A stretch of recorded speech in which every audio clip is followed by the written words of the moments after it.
That's a develop. let's try it again. Yeah, that's going to surprise people live on Facebook. All right. These three guys doing women in All electronics. right, it's one of those days today here. Okay, here we go. Let's try it again in 3, 2, 1. Welcome to Church Hurts and the good, the bad, and the ugly about church, religion, and spirituality with a dash of recovery thrown in. If you've ever had questions about the church, maybe a bit jaded in your attitude toward religion, well, you've come to the right place. Our host, he was an honors philosophy student, ordained a Presbyterian minister, planted 3 churches, taught at a prestigious university, but now he's just an aging curmudgeon who never quits asking the question why.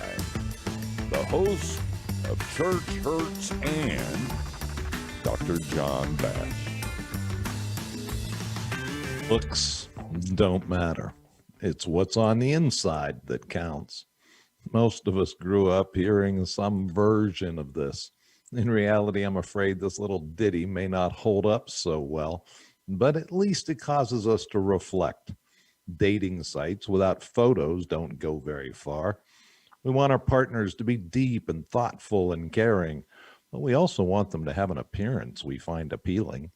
The weekly service structure for a church may be considered the outside in a way.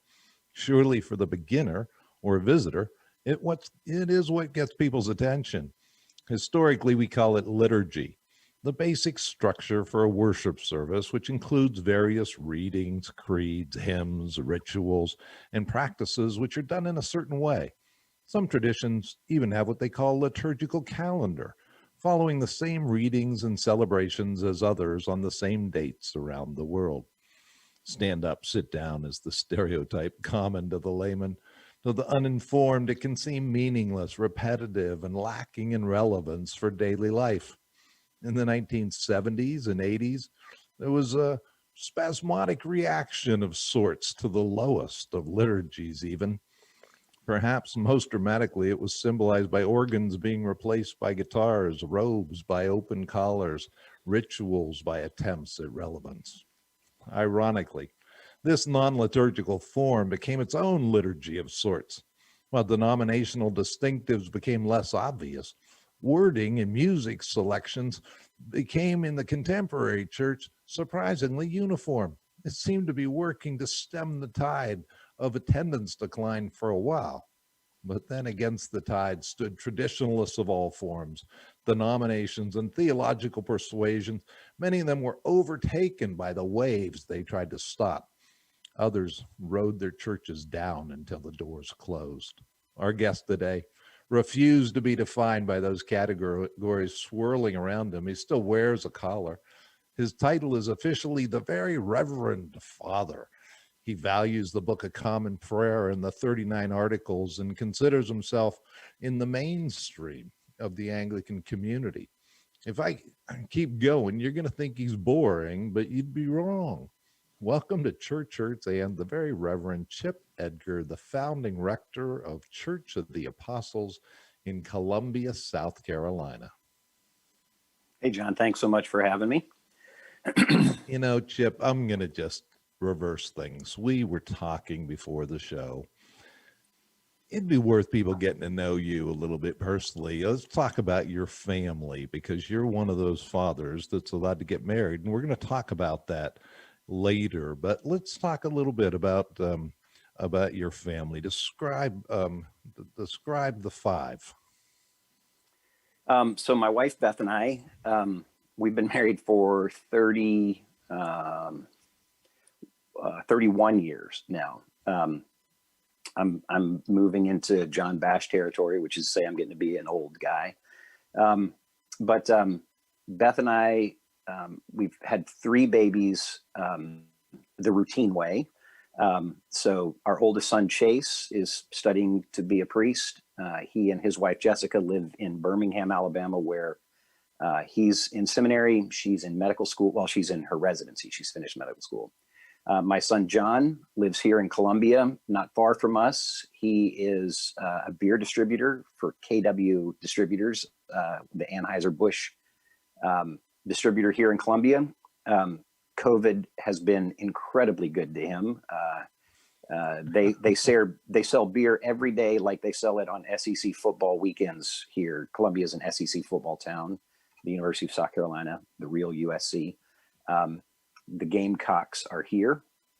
And so football's a big deal. He has, since March, he has not missed a promotion, has not missed an incentive. I mean, he has made buck. It's why we have the recovery. We have the recovery side of this show, right. And it's because of people like your son. Because people like him. Yeah, it's all his fault. My daughter Ann Tyler, recent grad from Wheaton College, where both Beth and I graduated from. She's married to Jacob. Jacob, who has a day job, is a poet. And Jacob has, even at the young age of, I guess Jacob is 24, 25, has already published 6 poems. I mean, I think he's really quite a brilliant poet. Wow. And then something happened after 3. Right. So we had those 3. Heads. Yep. And we decided that our family was not finished, but we weren't encouraged to have any more kids biologically. And so we decided to adopt. And that kind of threw Beth and I into kind of a whole conversation about adoption and what we wanted to do in terms of expanding our family. And we ended up deciding to adopt special needs children from China. And so in 2004, we brought our daughter Mei Mei home. I'd say that's one of the craziest experiences of my life was, I don't know how to say it other than sort of discovering that we had a daughter who lived in China. And then while we were there, it was really impressed on us that we ought to go back and adopt again. So we went back in September 2005 and brought Liza home. Both Liza and Mei Mei were special needs kids. They both had cleft lip, cleft palate. And so we have, over the last 18 years, taken them through the journey of, or 17 years, taking them through the journey of getting those surgeries to repair their cleft lip and palate. And they're spectacular, doing amazing. Mei Mei is a student at Anderson University in South Carolina, a freshman, and Liza's in her senior year of high school. So that's my family. And there's a part of that though that, you know, we got to know. I mean, those 2 girls, had they not come to be your daughters, good chance would have been killed, right? Well, so they had been, and obviously we don't know the story. The 2 options are they had been dropped off by their parents at the orphanage, which was not uncommon for parents that had second children in a country that has a 1-child policy. Or a worst case scenario is that they were forcibly removed from parents who had made the mistake in China of having a second child. But either way, they had come to the orphanage. So they wouldn't have been killed, but they didn't have a very bright future. As I understand it, and I might be wrong about this, but as I understand, the social welfare system in China for orphans gets them up through about age 16, including education and everything, but then they're on their own after that. And a lot of those kids end up on the streets, and life is very, very difficult. But the special needs really added an additional component. Would have been, to it. Yeah, I think life would have been very, very hard. People often say to us that they'll comment on how blessed Mei Mei and Liza are to have been adopted by us. But the reality is that we have been amazingly blessed to be able to adopt Mei Mei and Liza. I mean, they're wonderful human beings. Both of them have enriched our lives in ways beyond measure. It's hard for me to imagine the richness of life that we experience in our household without Mei Mei and Liza. So the blessing actually, I think, runs the other direction. We hear that They, often. For some reason, we seem to have a lot of guests who have added to their family through the foster system or through adoption. But I asked you here because of the issue of tradition in light of a insecure time in culture. And you heard my intro meandering about liturgy, and I'm wondering if you could kind of give our radio listeners here um, an idea, why didn't you go that contemporary church route? Can you kind of give us a little bit of an elevator speech on liturgy? you know, so elevator speech. I don't know what the 60-second version is. The liturgy is really a kind of a come and see experiential sort of thing. For me, at least it was. My wife and I grew up in a different tradition. And when we got married, actually the very first Sunday that we were married, we were invited to a church in this Anglican tradition. And it was no going back after that. I mean, it was just the most profound experience that we'd ever had in worship. I had grown up in a tradition, and I it's a tradition away from which I moved, but a tradition that I don't have any kind of ill will towards, or I don't think less of it. But my experience was that it was a tradition in which the business of worship was a kind of, at least at the very best, a benign experience, and maybe at worst a kind of a burdensome experience. It always felt stilted, and it was the sort of thing. I mean, the sermon played such a central role that if the sermon was good, church was good, and if the sermon wasn't great, the whole thing was shot. And I used to jokingly say that in the Gospels, when Jesus talks about taking up your cross to follow him, I had sort of grown up assuming that going to church was taking up your cross. Having to sit through that hour was taking up your cross. And suddenly I found myself with this very strange experience of, on Friday and Saturday, finding something stirring in my heart and wanting to be in church on Sunday mornings. I'd never experienced that. I'd been serious about my faith for a long, long time, but I'd never experienced that before. And so that began the sort of this process for both Beth and I of asking a lot of questions. What was going on? Why did church look this way? What was it that was attractive about it? And so that's not my elevator speech. If I was going to give my elevator speech, it's that the traditional liturgy and the way that those in the Catholic tradition, and so in the Catholic tradition, I would include churches of the East, the Roman Church of the West, and the Anglican Church. The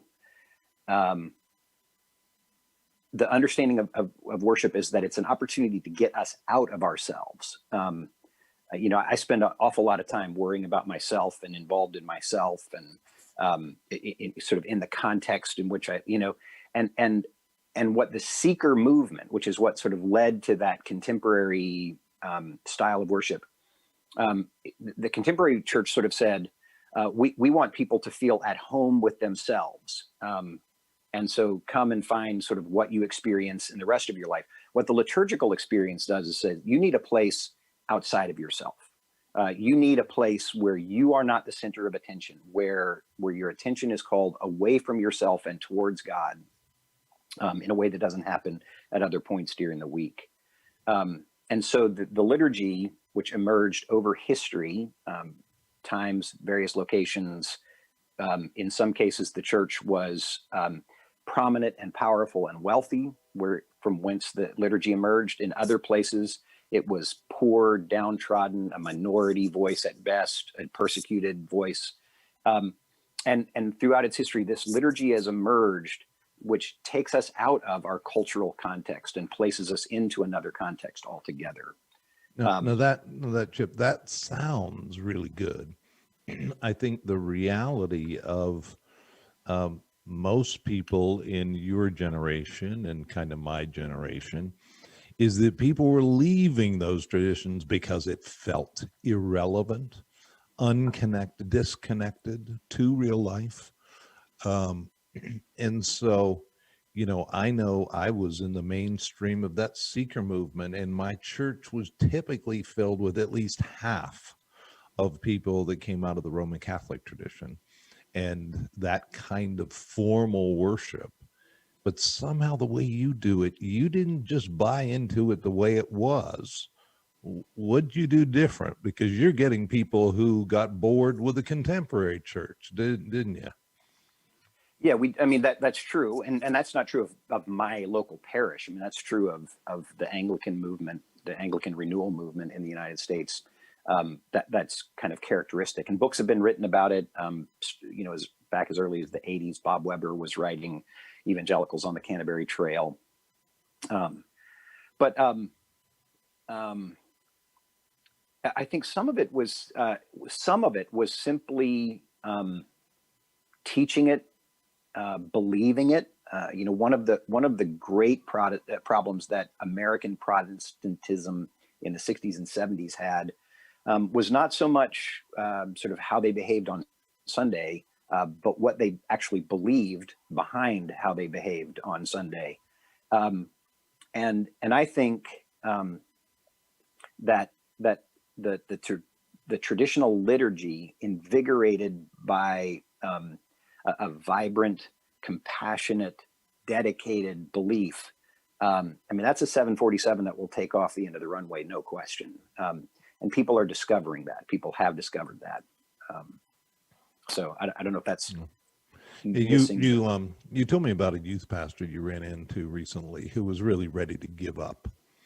And there's something about what you guys were doing that caught his attention and gave him some encouragement. Tell us about him.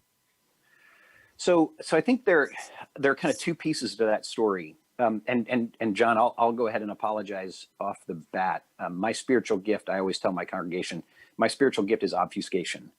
So you ask a direct question and I wander around for a long time and get very confusing before I answer it. And I apologize for that. But I think two things were happening in the life of Church of the Apostles. And one of those things was we were a church that was really committed to the idea of grace. What has happened, I think, in American, at least conservative Christianity, I don't want to throw evangelicals under the bus, but I are one in some measure. But grace had been sort of substituted with law. And Christianity had become about what you did and what you didn't do and how well you did it and those sorts of things. And that is exhausting. I mean, that's a recipe for burnout. And so Apostles had become known as a place where grace was really lived out. That has liturgical implications, which I'm going to get to in just a second. But it sort of permeated our life, and somehow, and I don't know that I know the answer for this, but it had become kind of part of the reputation that we had as a church. And so to this former youth minister that you asked about, I mean, this happened years ago. But as a young guy, he'd gone off to seminary, studied, gotten his MDiv, gotten ordained, and served as a youth minister in several very large Baptistic tradition kind of churches. I think a couple of them were non-denom, but they were basically out of that Baptistic tradition. And one day, I don't know all the ins and outs behind it, but one day they were leaving church, he and his wife and their little kids, and they got in the car, and he just said, "I can't do this anymore. I'm done." And so they went through a period where they just didn't go to church. And then they got to a point where they felt like that wasn't good because they hadn't quit loving Jesus. And so they didn't really feel like they had the permission to quit loving his body, the church. But they just couldn't go back to what their experience had been. And they were at a dinner one night and they were talking about where they might go to church. And a woman who was in the same restaurant, not in their party, overheard their conversation, came over to them and said, "You should try Church of the Apostles." Oddly enough, when they started coming to Church of the Apostles, they never saw that woman. She was not herself a member of our parish, but somehow our reputation and what snippets she had caught of their conversation connected in her mind, and she offered that. Anyway, they showed up at Apostles of a Sunday morning, and he tells the story that they were going through the liturgy, and he said, at one point, I just found myself crying, and we went home and went through the week, and we got up the next Sunday morning, and his wife said, do you want to go back to that Church of the Apostles again? And he said, yeah, I would love to. And she said she wanted to as well. So they came back, and he said, again, going through the liturgy, at some point, he found himself crying. And this happened week after week. I mean, several weeks in a row, he would just find himself in the midst of the liturgy with tears on his face. The kind of funny thing is, after about 5 or 6 weeks, one Sunday morning, they were getting up, sort of going through do you want to go back to Church of the Apostles? And his wife said, well, I'm happy to go back to Church of the Apostles with you, but if you cry again, I'm done. And so that got him sort of thinking, like, where do these tears come from? And one of the first things he observed is it didn't come at the same point in the liturgy. The liturgy is a very well connected and very intentional progression that takes you from one place and deposits you in another place. But okay, wait. Like, let me interrupt you for a second. At least grant me this: you guys somehow do it differently. Maybe it's the same, but you really work at having people understand what's going on. I go into the typical liturgical church. I am just lost in the hymnal. I'm lost in the paperwork. I don't know what's going on. The guy up front has no emphasis, and it just, it just kind of drones on. And I'm just like, I feel like they don't know what they're doing. Why am I bothering being here? You don't do it that way. No. One of my associates, he's now in Kentucky, he left here and went to plant a church for us there. But he was a professor at a local Christian college, and he taught youth ministry and leadership, and he became an Anglican priest. And at that particular Christian college, that was a big deal.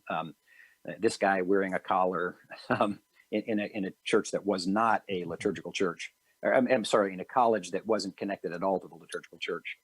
And so one time he was asked, he was asked something about dead liturgy. And his answer was that those are wrong categories. Liturgies aren't living or dead. They're either true or untrue. Christians are living or dead.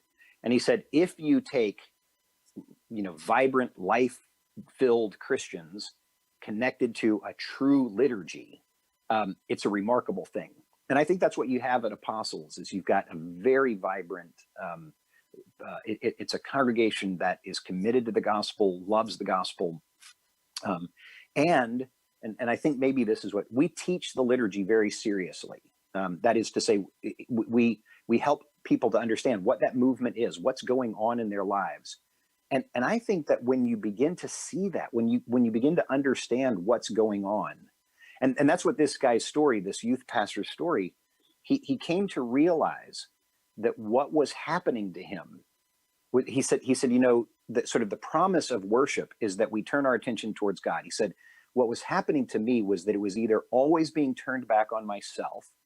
So I would go into church, and instead of hearing a sermon about the redemptive work of Christ, I would get a sermon on like the 10 best practices for Christian parents, or how to manage your checkbook, which are good. Those are important things. I mean, Christians need to know how to parent. They need to know, such that the love of Christ is engendered in their children. Christians need to know how to manage their money. I wouldn't knock that at all, but that's not the point of worship. Worship is to focus our hearts and minds. And that's what this guy discovered. He said, I always wanted church to be about God. And it was either about me or it was about the senior pastor. And when I came to Apostles, I realized it almost didn't matter who that guy in front was. I was being invited on a journey deeper into the mystery of the redeeming God of the universe in the person of Jesus Christ. See if this makes sense.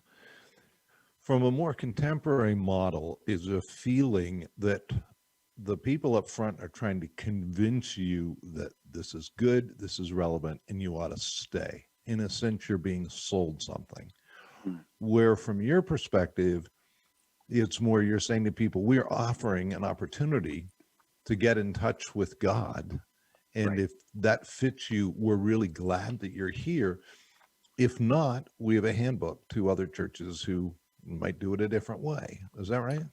Yeah. So not long after Apostles was founded, we started drawing students from this Christian college. We had lots of students showing up, and the students had these assignments from their classes. They were supposed to go to their local church, and they were supposed to interview the pastor and ask these questions. And one of the questions is, where do you see your church 10 years from now? And my answer was, I hope that my church 10 years from now is doing exactly the same thing that we're doing today. In that what we do is we set a table where the word of God is heard. So one of the things that marks the liturgy, the traditional liturgy, is a remarkable, really large amount of scripture reading. So scripture is heard, the preaching of that word is heard, and then the sacrament is celebrated. And my hope for 10 years from now is that we're doing that as faithfully then as we're doing it now. And I don't have designs on how big the church is or what the church's impact is going to be or anything. That's not my job. My job is to make sure that table is set Sunday after Sunday after Sunday, so that the saints of God can come and they can feast and be encouraged and have their hearts and minds transformed by entering into this mystery of who God is and what he's doing in the world. So it's kind of, yeah. Two things I want to get from you here. Our podcast listeners aren't able to see anything, so they don't get to see you and your beautiful collar. But those who listen on YouTube, there's a part of wearing that collar that does put you and connect you into a tradition where people think you are a Catholic, or if you're in a different part of the world, they might think you are an Orthodox priest, and connects you to people that really, in some of those traditions, what you believe is no more like these people than fly to the moon. Your service may have liturgical elements to it and be a liturgical church, but in a lot of those other traditions, that's just not where you're coming from theologically. How do you connect that? How do we make sense out of what one church that seems like they're standing up and sitting down like the other one? How are they different? Aren't you different from that mainstream crowd? Well, so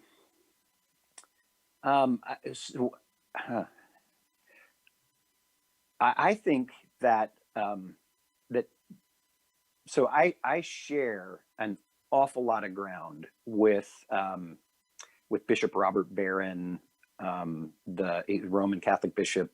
I don't know what his diocese is, out in California somewhere. Amazing preacher, amazing teacher. He's got this Word on Fire ministry, it's called. Ascension Press, I think, is their publishing and video kind of arm. It's amazing, and the teaching is fantastic. I participate in that stuff, and I think these are my brothers and sisters, and that's true. I'm a very good friend with the Russian Orthodox, the Greek Orthodox Church here in Columbia. Father Michael and I, our daughters played soccer together. They both graduated now. He's a great guy. We talk about our faith. He's vibrant. He loves Jesus. There's no question about that. So I think that the great divide is between you have Catholics, Anglicans, Orthodox believers. Where we really believe this stuff, we share a lot in common. What has come to be the case is in American Protestantism and in a lot of the American mainline church, including a kind of a mainline Roman Catholicism in the United States. I don't know how believed the essential stuff of the faith is. So I'm not that interested in drawing the distinctions between myself and other folks in these Catholic traditions. I don't know that that's necessarily accurate or helpful, because there is vibrant faith. Is it more just the classical distinction in many churches between the liberal wing of the church and the conservative wing of the church? There are those who are explaining why the Bible isn't true anymore, and there are those who are explaining why it is. Would that make sense? Yeah, to me, I think that more accurately describes, and I think it also accurately describes this sort of deadening of of the worship of the church. I mean, it is hard to keep a worship, a liturgy vibrant and alive when you're just doubting what it is the liturgy has you saying, you know. But when you believe it and you can enter into it, you have this amazing experience of finding that the liturgy gives phrase to experiences that you're having in your life, but you may not have the theological wherewithal to verbalize that and to set it before God. And so what the liturgy does is it puts you in touch with human beings just like you, who have dealt with situations just like you, but who have been able to offer that back to the Lord in ways that your theological depth maybe doesn't allow you to. And so the sort of the great gift of the historical liturgy and in the more contemporary tradition, like the only saint that's able to guide you is, you know, a 32-year-old pastor who's up in front in tight jeans and sneakers and a open collar shirt, who may be an amazing guy. I mean, may be phenomenal, maybe brilliant, may really love Jesus with all of his heart. But that worship tradition has so cut itself off from the riches of folks who have walked this road before, who've suffered things on behalf of their faith, who can then give voice in ways that that are necessary for making it through. And I tell you, Chip, we're going to have to wrap up, but you look at it different. I wonder if in this time it might not help for us giving a double take on some of those traditions. In 2 Thessalonians 2:15, it records the Apostle Paul's words to the ancient church at Thessalonica, a port city in Greece on the Aegean Sea. He said, "So then, brothers, stand firm and hold to the traditions that you were taught by us, either by our spoken word or by our letter." Tas paradasis, literally closely handing over a tradition. Now, most of us have grown up in a culture with more of an iconoclastic spirit than what the Apostle Paul seems to be recommending. We hear tradition and our minds probably go to the great musical Fiddler on the Roof, perhaps remembering the apparent folly of a fiddler standing on a pitched roof trying to scratch out a tune. How does he keep his balance? They asked. The answer, tradition. Where did this tradition come from? I don't know is the answer in the musical. The tune of the song is catchy as tradition is repeated in the chorus. Harder to come to mind are some of the other questions and answers heard in that context. Because of tradition, everyone knows who he is and what God expects him to do. We do well to let that one stop us in our tracks. Would you like to know who you are and what God expects you to do? Wouldn't that be wonderful? If you'd go to the homepage of Church of the Apostles, apostlescolumbia.org, you'd be greeted with this slogan, a contemporary church in an ancient tradition. There you would find joyful people who know that they're in the image of God. You'd find confidence in their worship as they follow traditions rooted in a book inspired by God. We can all think of traditions we found to be silly, antiquated, worth casting off in our life. Sometimes such came as a result of maturity and growth. Sometimes it was the result of folly. Prayer before meals, tradition. Respect for our elders, tradition. Please, thank you, tradition. After you, if you'd please, Lord willing, traditions. If you're looking for some calm in the storms of daily life, perhaps checking out the traditions the apostles spoke about 2,000 years ago could be a place of comfort. It's worth remembering sometimes new and improved is often neither. It's worth a thought. For Church Earth and this is John Bash. Go and enjoy God today. Well, that was worth a thought for sure, and brings us to the end of this edition of Church Hurts and. Next week, it's rumored we'll be walking on the edge of controversy, stirring the pot of denial, and reclining movement of the divine. Our host, Dr. John Bash, is a shepherd with Standing Stone, a nonprofit ministry committed to caring for pastors and Christian leaders at risk of leaving the ministry prematurely. Come visit us at churchhurtsand.org. Tell us your story while you're there.